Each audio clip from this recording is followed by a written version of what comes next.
Assalamualaikum warahmatullahi wabarakatuh. Alhamdulillahirrabbilalamin. Wassalatu wassalamu ala ashrafil anbiya'i wal mursalin wa ala alihi wa sahbihi ajma'in. Amma ba'd, sahabat-sahabat yang dimuliakan Allah Subhanahu wa taala, kita bertemu lagi di serial Jejak Rasul. Kali ini di episode yang ke-23. Kita masih akan berbicara sedikit tentang Habasyah.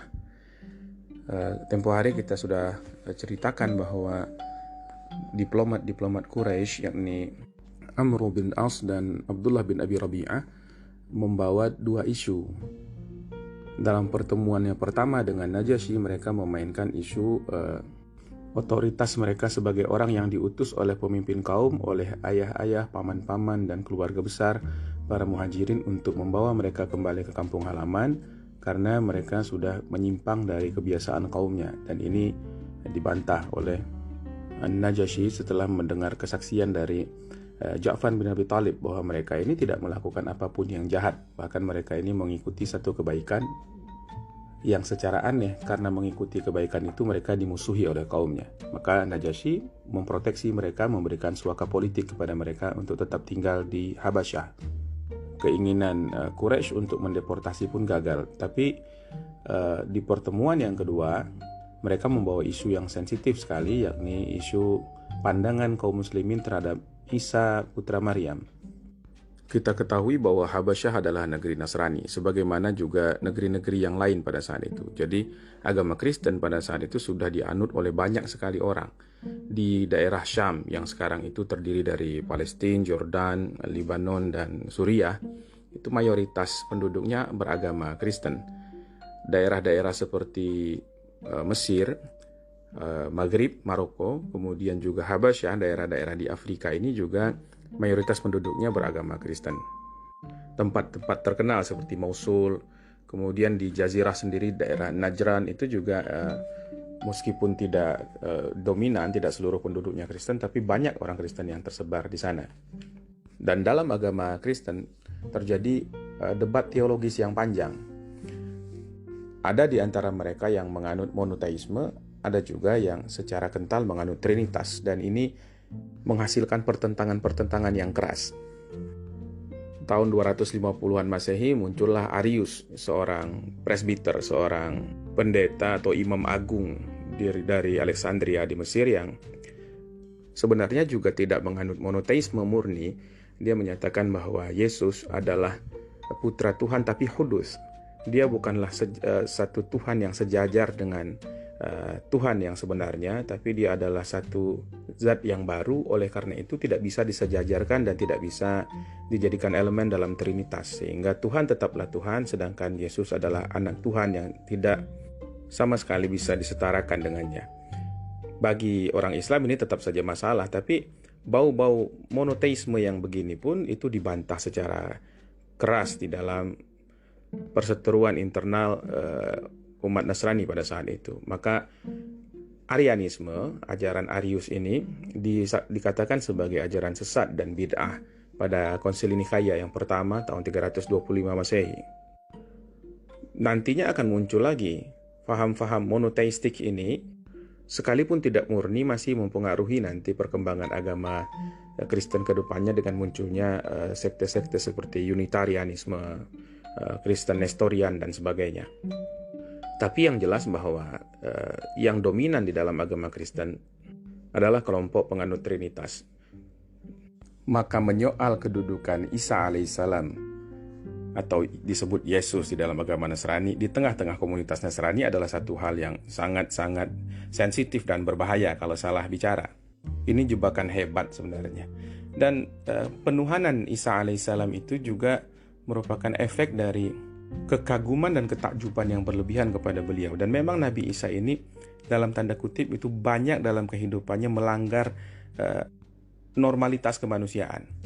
Beliau lahir tidak normal, tidak punya bapak. Ibunya sendiri adalah seorang abidah. Maryam adalah orang yang sangat taat beribadah dan mengucilkan diri. Lalu tiba-tiba hamil atas tiupan ruh dari Allah Subhanahu wa taala tanpa ada proses perkawinan dengan siapapun.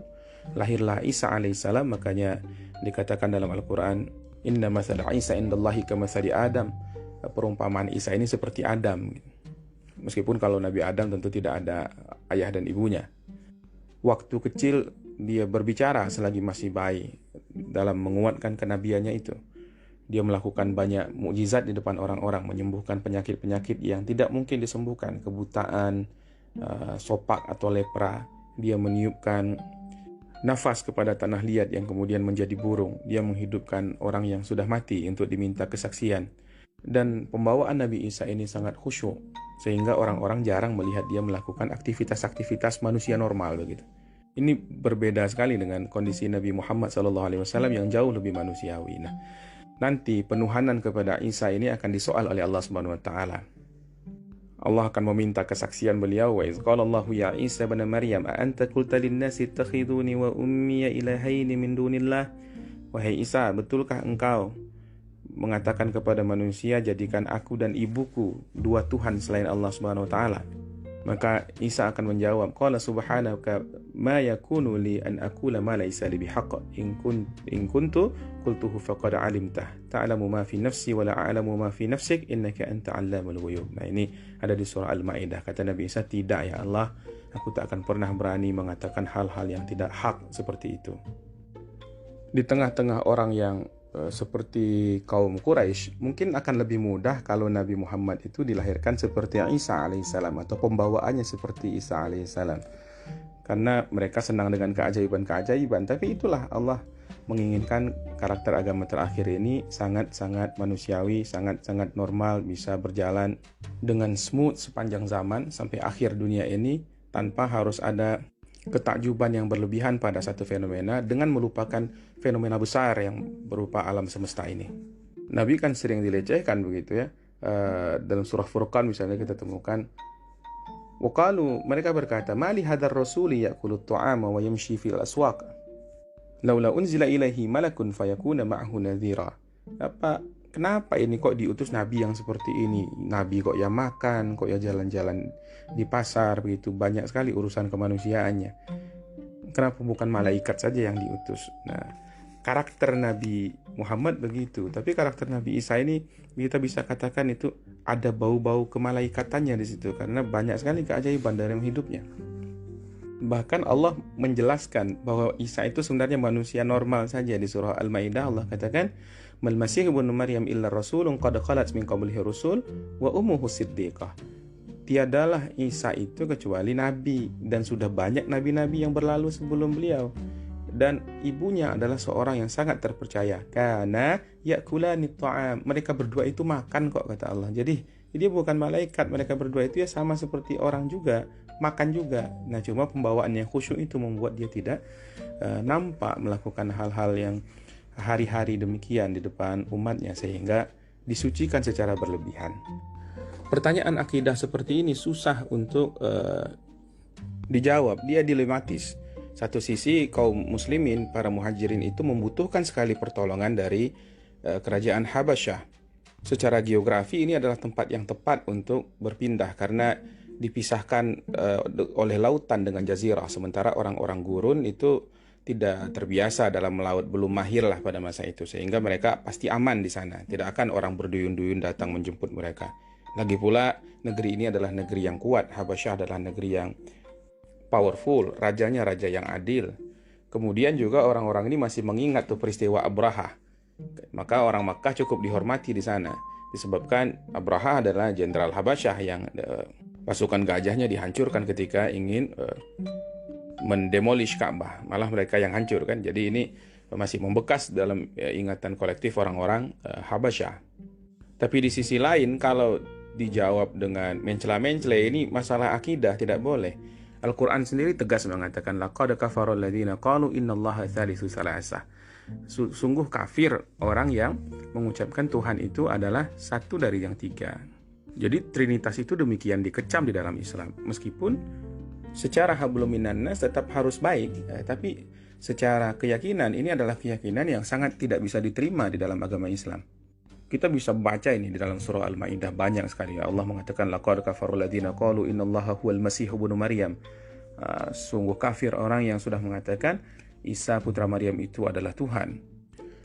Dan pilihan jawaban yang diambil oleh Ja'far pada saat itu adalah kejujuran akidah, bahwa Isa adalah seperti yang digambarkan Nabi kami, dia adalah Abdullah wa rasuluhu wa ruhuhu wa kalimatuhu, dan dia adalah hamba Allah, dia adalah rasulnya, dia adalah ruhnya, dan dia adalah kalimatnya yang disampaikannya kepada Maryam sang perawan suci. Dan Najasyi tampak menerima konsep itu. Nah, jadi begini, kadang-kadang upaya untuk menjebak kaum muslimin itu malah dibalikkan oleh Allah Subhanahu wa taala sebagai satu hal yang malah mendukung dakwah itu sendiri. Awalnya mereka ingin memojokkan kaum muslimin dengan memberikan satu pertanyaan yang sulit untuk dijawab, tapi kemudian pertanyaan itu justru menggugah kesadaran dari Najasyi yang pada akhirnya nanti masuk Islam. Najasyi sendiri masuk Islam itu setelah Rasulullah memberikan suratnya. Itu terjadi tahun ke-7 Hijriah, jadi sudah lama sekali waktu berselang. Surat formal kepada Najasyi dan himbauan Rasulullah untuk beliau supaya menganut Islam itu disampaikan oleh seorang sahabat bernama Amr bin Umayyah Ad-Damari. Jadi pasca perjanjian Hudaybiyah, Rasulullah lebih leluasa itu untuk berdakwah kepada orang-orang lain, jadi karena ada gencatan senjata dengan Quraisy. Maka diutuslah waktu itu ada 6 orang utusan kepada raja-raja negeri di sekitar itu untuk mendakwahkan Islam kepada mereka. Dan yang datang kepada Najasyi adalah Amr bin Umayyah Ad-Damari. Kecondongan Najasyi yang sudah lama kepada Islam itu membuat dia pada saat surat itu datang langsung membalasnya dengan pemuliaan pada Rasulullah SAW. Diambilnya surat itu setelah dibacakan oleh utusan, diletakkannya di matanya, dijunjungnya di atas kepalanya, lalu dia turun dari singgasananya, lalu dia ucapkan bahwa dia berislam, dia ikut kepada ajaran Rasulullah SAW, dia bersyahadat. Raja Najasyi malah berkata pada saat itu, kalaulah aku mampu duduk di depan Nabi Muhammad mendatangi beliau saat ini, aku akan duduk di depannya dan akan aku basuh kedua kakinya. Demikianlah kerendah hatian Raja Najasyi dalam menerima hidayah dari Allah Subhanahu wa taala. Lalu kemudian surat Rasulullah itu beliau balas dengan menyatakan bahwa dia tunduk kepada ajaran Islam dan dia mengikuti semua yang diperintahkan oleh Rasulullah sallallahu alaihi wasallam. Lalu diberikan surat yang kedua. Nah, ini kita bercerita sedikit tentang kejadian yang ada di Habasyah pada komunitas Muhajirin terkait surat kedua dari Rasulullah yang datangnya nanti, masih panjang masanya dari kejadian yang kita ceritakan ini, sekitar 14 atau 15 tahun berselang. Jadi surat yang kedua itu adalah surat permintaan Rasulullah SAW agar Raja Najasyi bersedia untuk mewakili Rasulullah SAW untuk meminang Ummu Habibah. Apa yang terjadi dengan Ummu Habibah? Ummu Habibah ini namanya adalah Ramlah binti Abu Sufyan.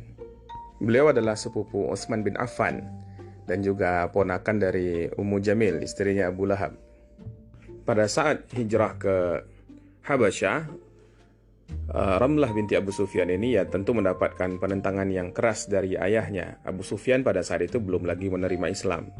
Tapi permusuhan Abu Sufyan kalau dibandingkan dengan permusuhan yang ditampakkan oleh Abu Jahal misalnya itu jauh lebih lunak. Karena Abu Sufyan sendiri adalah seorang yang sangat rasional, kendati dia punya istri yang lebih eksplosif, namanya Hindun.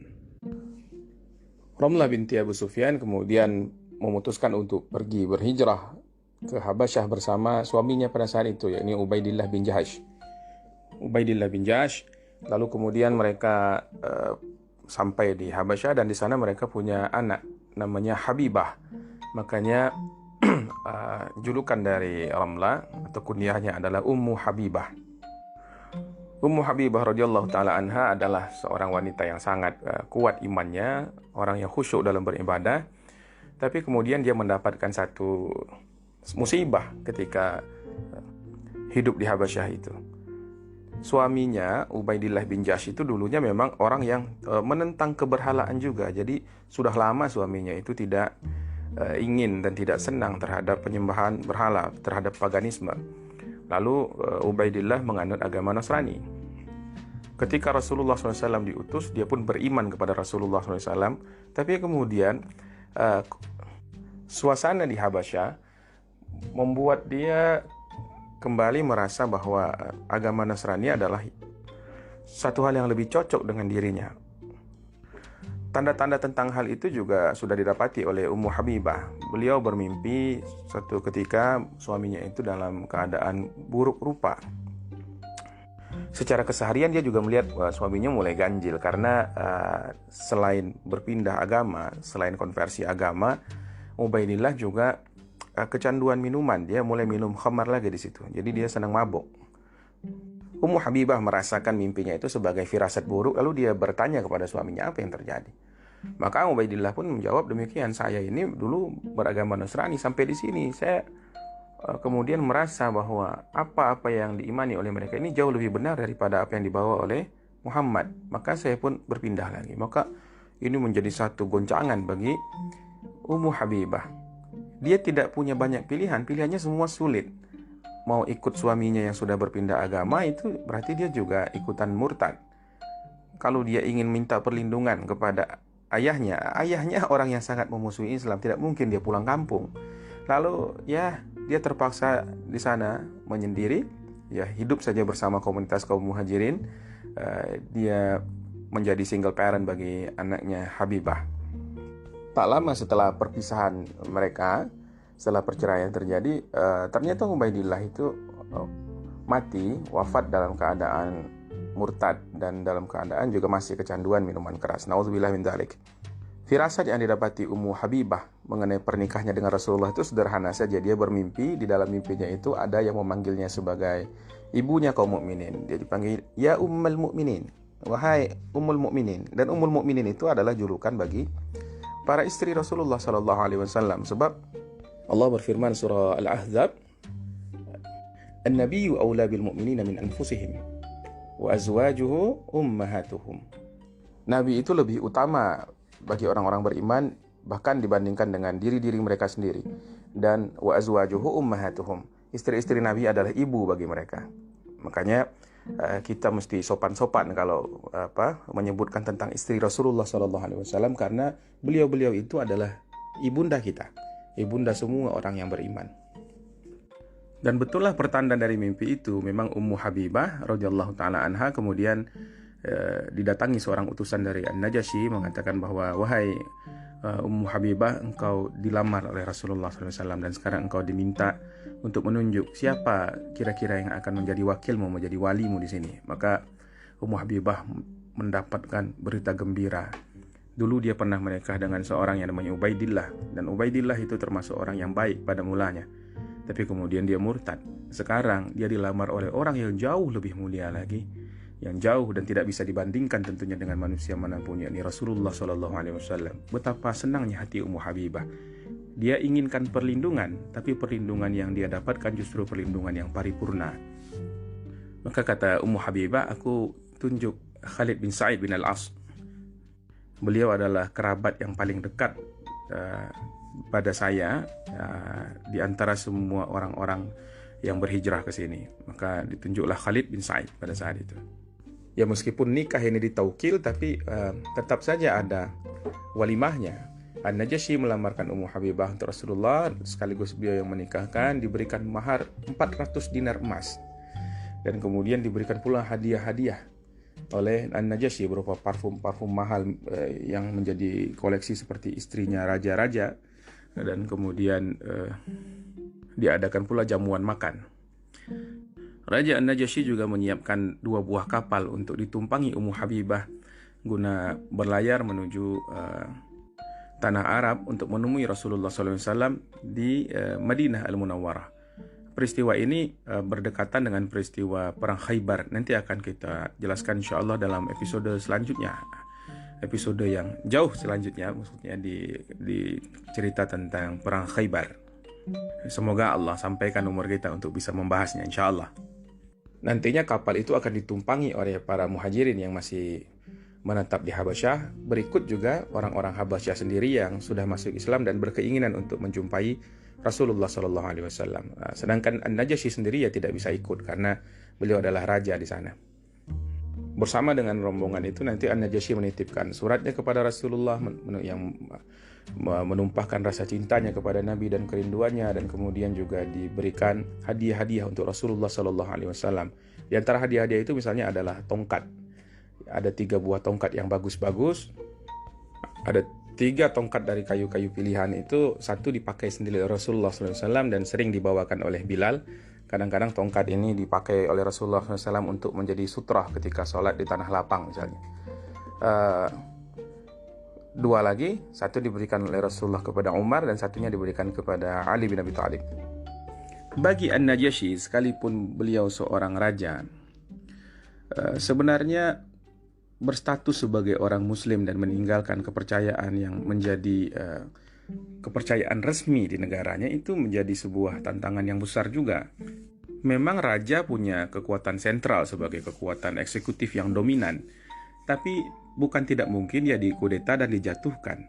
An-Najasyi sendiri sudah melihat pengalaman bahwa ayahnya dahulu dijatuhkan oleh pamannya sendiri, bahkan dibunuh. Nah, kecondongan An-Najasyi kepada Islam itu terbaca oleh orang-orang di sekitarnya dan juga oleh masyarakat. Lalu pernah terjadi gerakan untuk menurunkan An-Najasyi ini. Orang-orang ya semacam berdemonstrasi lah dan kemudian mengecam pilihan sikap dari An-Najasyi. Lalu mereka mengatakan, engkau ini sudah meninggalkan agama yang kita anut dan mutlak mengikuti agama mereka. Lalu situasi pun menjadi panas dan ada pergolakan begitu ya, sedikit goncang stabilitas negara pada saat itu. Kemudian An-Najasyi mencari jalan untuk menyelesaikan konflik ini dan mempertahankan juga powernya. Tapi pada saat itu An-Najasyi tidak lupa kepada kaum muslimin. Diutuslah seorang untuk menemui Ja'far bin Abi Thalib untuk menyampaikan situasi yang cukup genting itu kepada mereka. Sekaligus An-Najasyi menyuruh orang suruhannya tersebut untuk menyiapkan perahu-perahu bagi kaum muhajirin. Pesan An-Najasyi, coba kalian amankan diri kalian dulu ke dalam perahu-perahu. Saya akan mengatasi konflik di negara saya ini. Kalau nanti aku kalah, maka pergilah dengan perahu itu kemana saja kalian suka. Tapi kalau aku menang, maka tetaplah di sini. Kita tinggal bersama-sama. Kemudian An-Najasyi menulis sebuah surat. Nah, ini menarik. An-Najasyi menulis sebuah surat di atas satu lembaran kulit. Di dalam suratnya itu ia persaksikan bahwa tidak ada Tuhan selain Allah Subhanahu wa taala. Dia juga mempersaksikan kerasulan Nabi Muhammad SAW. Di sana dia mengatakan juga bahwa Isa putra Maryam statusnya adalah hamba Allah. Dia adalah rasulnya, dia adalah ruhullah, dia adalah kalimat Allah yang ditiupkan kepada Maryam. Ini adalah kalimat yang persis seperti apa yang didakwahkan oleh Ja'far bin Abi Thalib kepada beliau. Lalu surat itu dilipat An-Najasyi, surat yang berisi kalimat tauhid itu dimasukkannya ke balik pakaian di dadanya. Lalu pergilah dia menemui para demonstran, orang-orang Habasyah yang sedang berbaris itu. Najasyi berkata kepada mereka, "Hei orang-orang Habasyah, lupakah kalian? Bukankah aku ini orang yang paling berkuasa atas kalian ini?" "Betul, wahai raja." "Lalu bagaimana pendapat kalian tentang saya?" "Engkau manusia yang paling baik.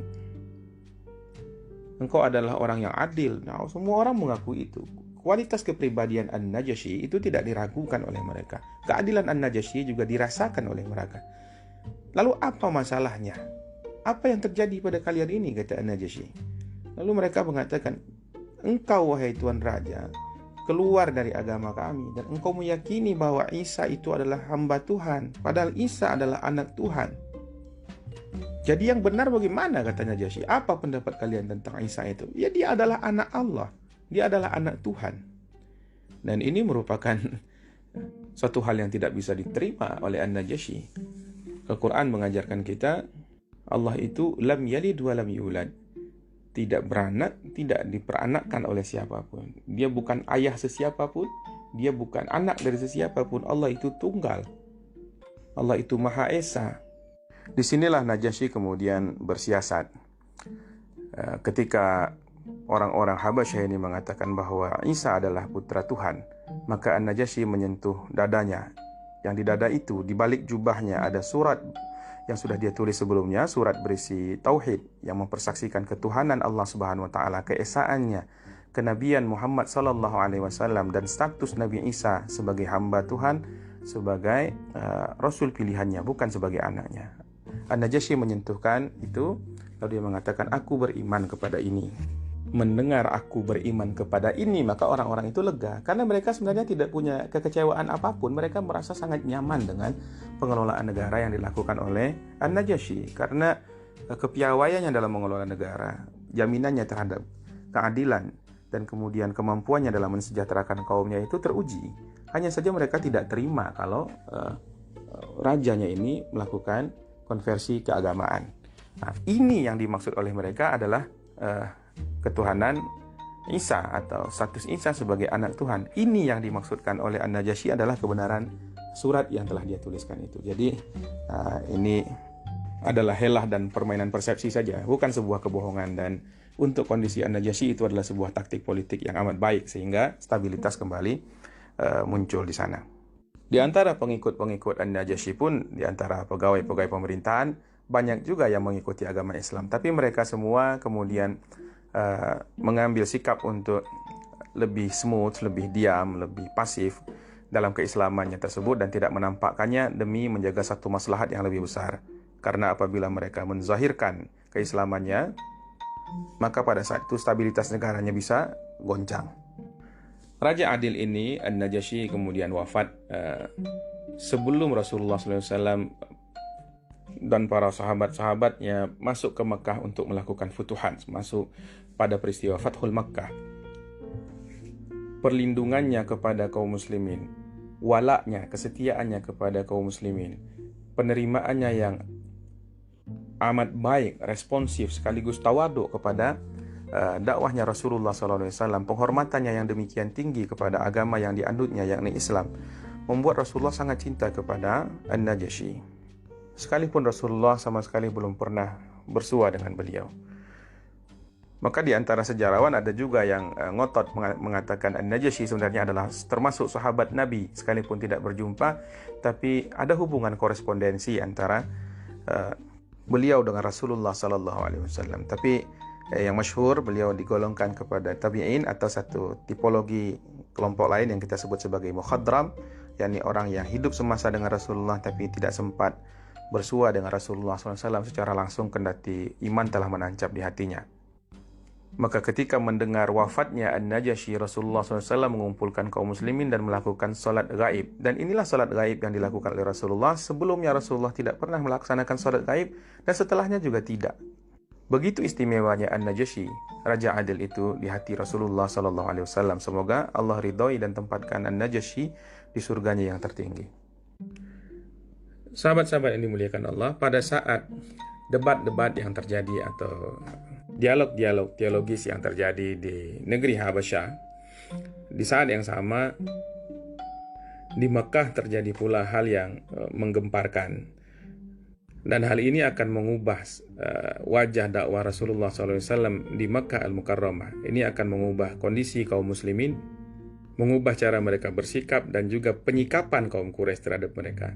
Peristiwa besar itu adalah masuknya orang-orang kuat ke dalam Islam, yakni masuknya Hamzah bin Abdul Muthalib ke dalam agama Islam yang sudah kita singgung pada beberapa episode sebelumnya. Dan yang lebih hebat lagi adalah masuknya Umar bin Khattab ke dalam Islam. Dan insya Allah masuk Islamnya Umar ini akan kita ceritakan pada episode selanjutnya. Mudah-mudahan Allah berikan kita umur, kemauan, kemampuan, dan kesehatan. Dan yang lebih penting lagi, semoga Allah ridho terhadap upaya kita dalam mengkaji sirah nabawiyah ini. Subhanakallahumma bihamdika asyhadu an la ilaha illa anta astaghfiruka wa atubu ilaik. Assalamualaikum warahmatullahi wabarakatuh.